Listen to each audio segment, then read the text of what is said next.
Eto mga boss, sumabog sa galit si Kit Turman sa referee na tumigil sa laban niya. Sabi ni Turman, sino ba yung referee na yon? Dapat hindi yung nagre-referee sa isang World Championship na laban. Dahil kayang-kaya pa raw ni Turman lumaban pero bigla niyang in-stop.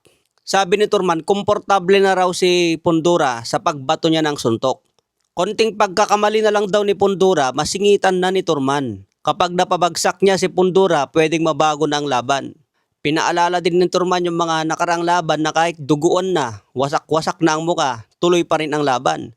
Katulad na lang yung laban ni Pundura kay Tim Su sa unang laban nila. Sobrang dugo ang muka ni Tim Su, halos naliligo na sa dugo, pero hindi pa rin itinigil ng referee yun. Samantala si Turman, although may mga black eye, tinatamaan ng mga suntok, hindi naman daw siya nagogrogi. At maganda pa ang galaw ni Turman, sumusuntok pa, gumagante, umiilag pa ang ulo niya.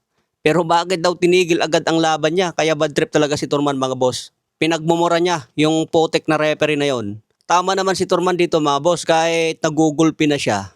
Kung magkamali nga naman talaga si Pundura, pwede siya makasingit. Pero ang inaalala kasi ng referee, baka madamage si Turman. Dahil sunod-sunod ang tama niya ng solid.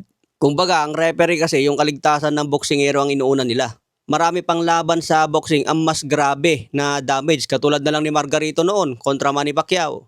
Kaya nakadepende talaga yan sa referee. May mga referee talaga na malambot ang puso. Kaya malas lang ni Turman dahil natapat sa referee na maawain. Sa ibang banda nagsalita na rin si Pundura matapos ang impresibong panalo.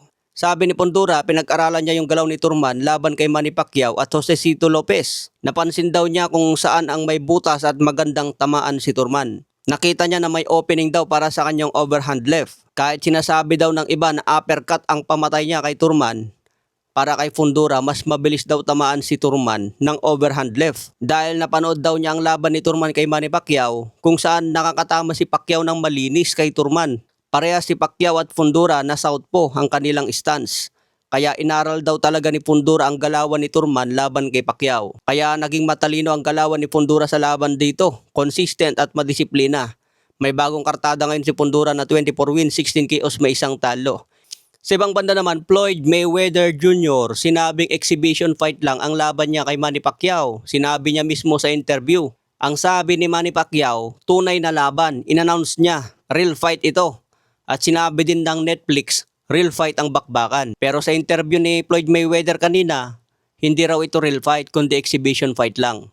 Hindi pala itataya ni Floyd Mayweather ang kanyang 50-0. So sino sa kanila ang masusunod dito? Real fight ba ito o exhibition fight? Baka mamaya biglang hindi matuloy ang laban na ito dahil magkaiba sila ng gusto. Sabi ni Pacquiao, gusto ko real fight. Sabi ni Mayweather, hindi, gusto ko exhibition fight lang. Baka matalo mo ako, sayang naman ang record ko, undefeated, yun lang pinagmamalaki ko.